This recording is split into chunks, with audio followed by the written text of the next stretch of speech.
Hey, this is C&D channel. I'm Chris, and this is Dave, and this is MMA for you.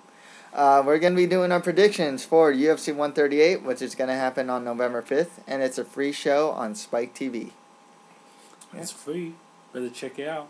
Yeah. But anyway, before we started, let's just, do the same usual thing we do. Thanks to our sponsor. Without them, there's no us. Basically, the first one is GoBusiness123.com. GoBusiness123.com solve all your business solution, website design, and all the problems. Just give them a call. Check them out. Cool, man. Check them out, man. Check it out. Cool. So what do we do now? Oh, man, let's get on to it, man. We'll start with the main card and go on to the prelims here. I like that. Main card right away. Yep. Okay, the first fight of the night will be, or the main event of the night is the crippler Chris Leben versus the Filipino wrecking machine Mark Munoz. Let me guess. You're gonna help your Filipino buddy. I am, man. He had a good showing against Damian Maia. He has a lot of power. I know. He does get hit a lot, but so does Chris Leben. But, don't you like Chris Leben? I do. He beat Vanderlei Silva in his last fight. And he's actually, besides his loss to Stan, he's been doing very well for himself. Dude, he got one punch KO power, man. I love that guy. So does Mark Munoz. Okay, then how about the ground game? You know what, man? He does have a good ground game, and his takedown defense, if you saw it against Aaron Simpson, Chris Leben's takedown defense is actually very good. But it wouldn't surprise me if Munoz gets the fight to the ground nonetheless. I mean, his wrestling hasn't transitioned that well into MMA, but it's getting a lot better. If you saw his last fight against Damian Maia, his sprawl is excellent.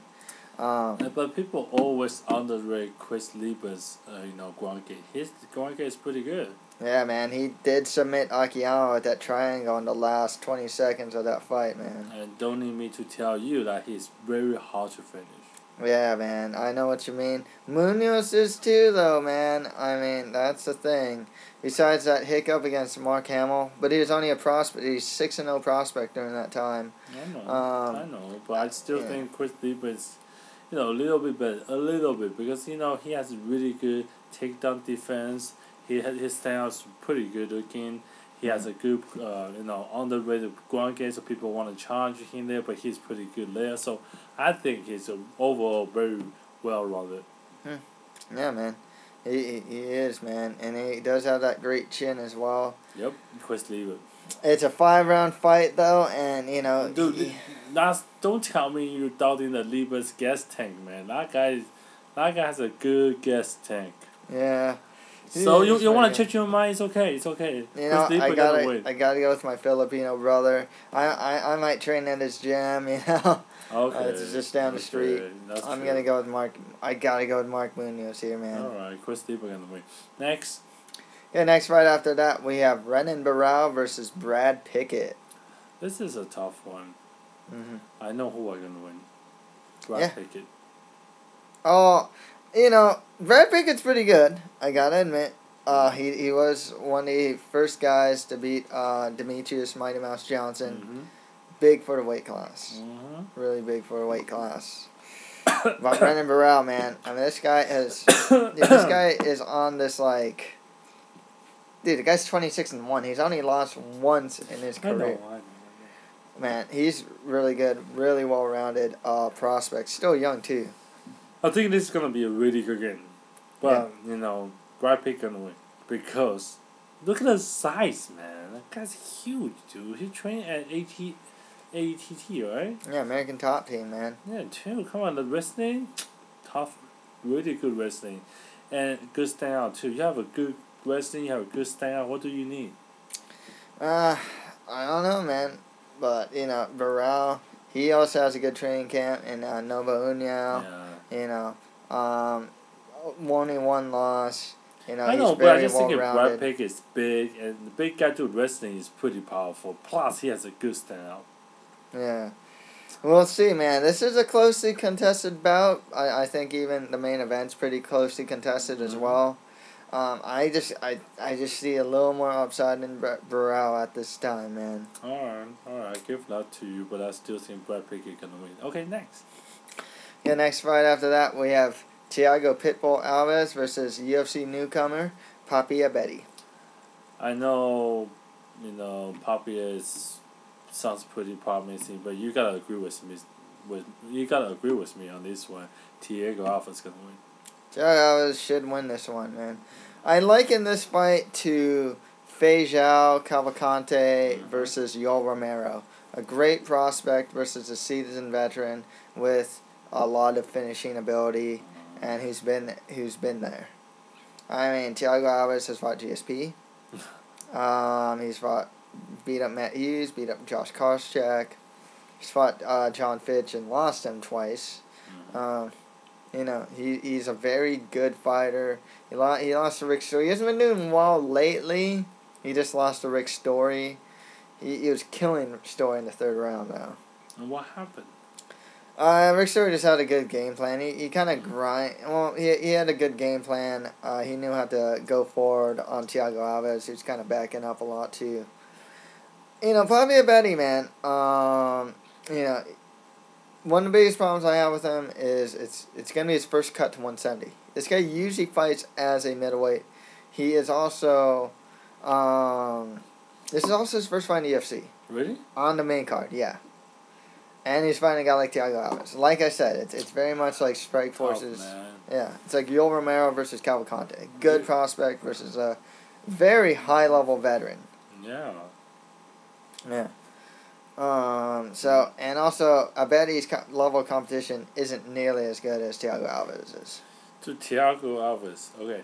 Good, strong multi, well-rounded, good stand-up, good defense, strong, takedown, strong takedown defense. God, what doesn't know? Yeah, one thing about Thiago Alves is he's... I kind of want to say sprawl and brawl, but he's very technically and very technical in stand-up. He doesn't brawl. His leg kicks are very devastating. His takedown defense is really good as well. Part of that, a lot of it is he's such a strong dude. That guy's huge for a welterweight. The guy's just enormous. Heavy hand, man. Heavy hands. Yeah, heavy hands and legs. His leg kicks, man, are those type of leg kicks you don't want to take too many of. Well, the verdict is that he gonna win. Yeah, I got Thiago Alves winning that one. I got Thiago Alves. Okay, next. Okay, next fight after that, we have Anthony Njokuani versus Paul Taylor. Anthony. I got Mr. Njokuani winning this one too. If you saw his last fight against Andre Winter, he killed the guy. He just... That first round, I mean, he would get him against the cage, pounding him out, knee him, rinse and repeat, man. He beat him up bad. He had a really good... He did really well against another striker in Edson Barboza. And this should just be a really fun stand-up battle, man. Yep. Yeah. I totally agree. There's nothing much to say. I think he is just, his multi is great, stand-out is good, very technically, it's big for his way, I don't know, man. I don't see he will lose this again. No, I think he should be fun. I think he should do very well. He's actually improving his game, too. He is even mixing in a couple takedowns in his last fight, too. So he is trying to improve the other aspects of his game as well. Which is good. You always want to have a fight to have that kind of motivation.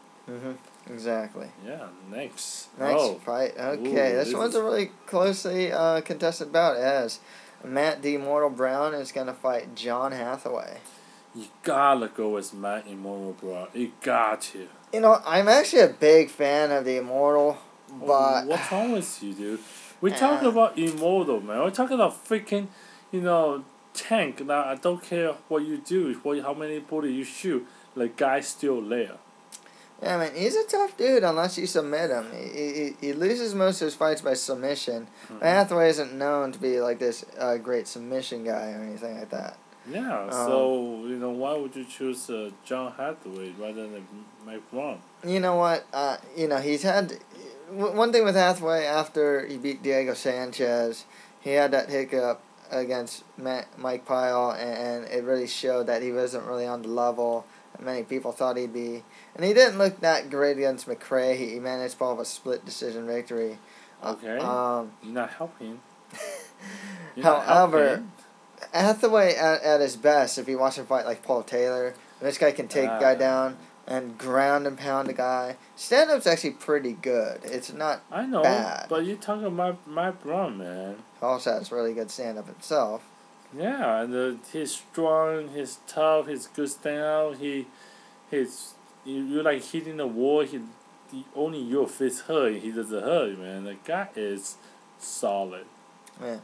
No, he's a very solid, like a mid-tier gatekeeper type of guy. Very tough. Very tough. He's like one of the Miller brothers, just tough. You know, just and takes fights on short notice all the time too, just like the Miller brothers. You gotta be good to take a fight on short notice, you know. Yeah, but you know what, John Hathaway, he's still a prospect despite that loss to Mike Pyle. You know, I just think that. What you said? He lost, man. He lost. Mike Pyle lost a lot too, man. He's lost a lot of the guys too, man. I know. I like the guy. I like them both actually, but I think John Hathaway, especially if he can utilize some more of his wrestling, like they did against like a Paul Taylor, and some of that ground and pound. I think that he can. I think that he can take this. You know, Mike Brown does have a huge weakness about his wrestling takedown. So if John Hathaway able to utilize that, I see where they're coming from. But I just think Mike Brown gonna kick the butt of him. We'll see, man. We'll see. Alright, next. Okay, so let's go on to the prelim card. As we got the returning Terry Etim is going to fight Edward Faaloloto. Terry gonna win, right? Terry Etim should win this. Edward Faaloloto is like 2-2. Guy hasn't won in Zuffa yet. The other guy is... I don't even know why he's still... I actually don't... I mean, he's being used as like a comeback, like a tune-up fight for Terry Etim, pretty much. Really? Mm-hmm. Etim's stand-up is pretty solid. Yeah. Yeah, and his ground game is also equally solid as well. He's actually a prospect still, very much so. I don't know how he became a prospect. I mean, the guy is pretty good. Yeah. Yeah, no, he's still coming up, man. I think Terry Etim has some upside to him. Nice. Yeah. Next fight, we have light heavyweights as Cyril Diabate is gonna fight Anthony Parash. Don't even bother. You know who's gonna win. Anthony Parash, right? What? No, you know what? This fight can go either way. What? Well, what do you mean? I don't think so. Go ahead, explain. All right. First of all, okay, I apologize if I butcher his name. Cyril. Yeah. All right, he's tall. Yeah, very tall for a weight class. Okay. Mm-hmm. Dude, the guy has a good Muay Thai. Yeah. Okay. His ground game suck. I know that. I know. And my guy's ground game? Really good. Okay. Okay, but the guy is tall. Like your guys, how's your guys? Take down? Not so good. It's okay. It's not like your guys is the best wrestler in the world. It's okay. My guy's tall. Good Muay Thai. You come over, give you a knee in the head, and goodbye, man. That guy's a really good, poor standout. Mm-hmm. His standout is not like just mumbo jumbo. His standout is actually pretty solid. Yeah. Everything else suck, but it's very solid standout. So I just saying, you give him a spot, he can totally knock you out. He could, man, but I just think Anthony Parash will try and get this fight to the ground. That's the thing. I definitely see this as a striker versus grappler battle here. Absolutely. Yeah. I still think it's going to be hard to take a huge guy on the ground if the guy has a Muay Thai, man. We'll see, man. We'll see. Okay, next fight after that, we had a guy that just can't seem to get a win in the UFC as Michihiro Omigawa is going to fight Jason Young. I'm sorry, man. I know you love Omigawa. It's not going to win. Jason Young going to beat him. You know what, man? Even though Omigawa should have beaten Darren Elkins in his last fight, he still did... this is a guy who did really well against Chad Mendes, who is pretty much next in line for the title shot. He didn't. I think he probably. He did well, considering who he fought, and he's fought some high level of competition. He fought this Korean Zombie. Oh yeah. He beat the Korean Zombie. Yeah. My career zombie did not have enough kimchi that day. Okay. But you know what, man? I just think his kind of Bushido spirit way of fighting, of just kind of. Come on. He's a good fighter. I'm not saying he's a bad fighter. I just think Jason Young has a little bit better advantage. Mm-hmm. Good leg kick, okay? Mm-hmm.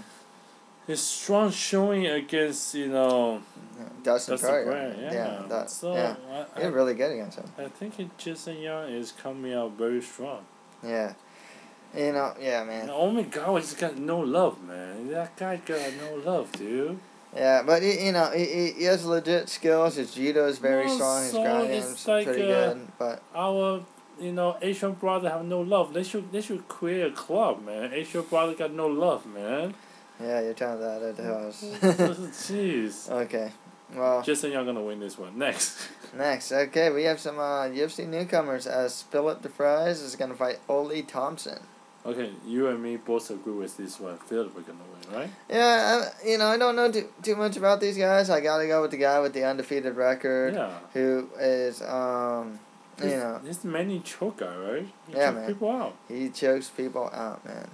That's it. Good record. That's one. 7-0 record and choke people out. That's good enough for me. Yeah, exactly, man. Okay. Next, right after that, then we have Chris Cope versus Che Mills. Yeah. The woo is pretty much, that's his thing on The Ultimate Fighter. He kept going, woo! And it bugged the hell out of me. You already bugged the hell out of me. Che Miller gonna win. Just for the sake of that annoying thing you just did. I'm gonna be honest. I've never been impressed with Chris Cope. Even though he beat Chuck O'Neal, I'm still not impressed with, and showed some improvement there. Not impressed with the guy. Part-time fighter. A lot of guys are. He's on it. Despite winning in his last fight, I don't see Chris Cope as much of a UFC caliber fighter. No. If you saw him on The Ultimate Fighter, the guy is just having ugly fights. I mean, the guy is just not that good. And he fighting Che Miller. Che Miller is not a bad fighter. He has 13-4 records. Not just that, he has 6 KO, TKO, 4 submission. I mean, I think especially he on 4-fight win streak. I think he is on the road here. He's hot. Yeah. I gotta go with Che Mills to win this one. I think he might actually have been on The Ultimate Fighter, or Did it? I think he may have been also. I'm not too sure. I think he was on the British season, or else he got eliminated in that elimination round. That's interesting. But yeah, but I gotta go Che Mills. I'm very unimpressed with Chris Cope, to be perfectly honest with you. Just don't do that again. It hurts my brain. Okay. Next. Yeah, next right after that we have Chris Carriasso versus I think Von Lee. Von Lee. You know what, man? I don't know much about Von Lee. He could be really good. I just don't know enough about him to really go his way. I gotta go Carriasso. I mean, this guy did fight Michael McDonald and had a good showing against him. Really? I saw him fight Campuzano, if I'm not mistaken, and he did really well. Carriasso is pretty solid. Well, I like Von Lee because he had 4 KO, TKO, and 6 submission, and he's in a 3-5 winning streak. I think he's doing really well. Yeah. Don't you think so? And, I mean, I know this is the first fight for him in the UFC, but for the guy without record, I'm pretty sure this is a good motivation. He wants to do good so he can stay in UFC. Yeah, you never know with UFC newcomers, man. I mean, they can definitely surprise you, man. They can definitely surprise you. I think this one he gonna surprise you, dude. But yeah, I'll go with Carriasso. I think he's a more the safer bet, but you never know. Who knows? Okay. And finally, we have Justin Edwards versus John McGuire. John McGuire.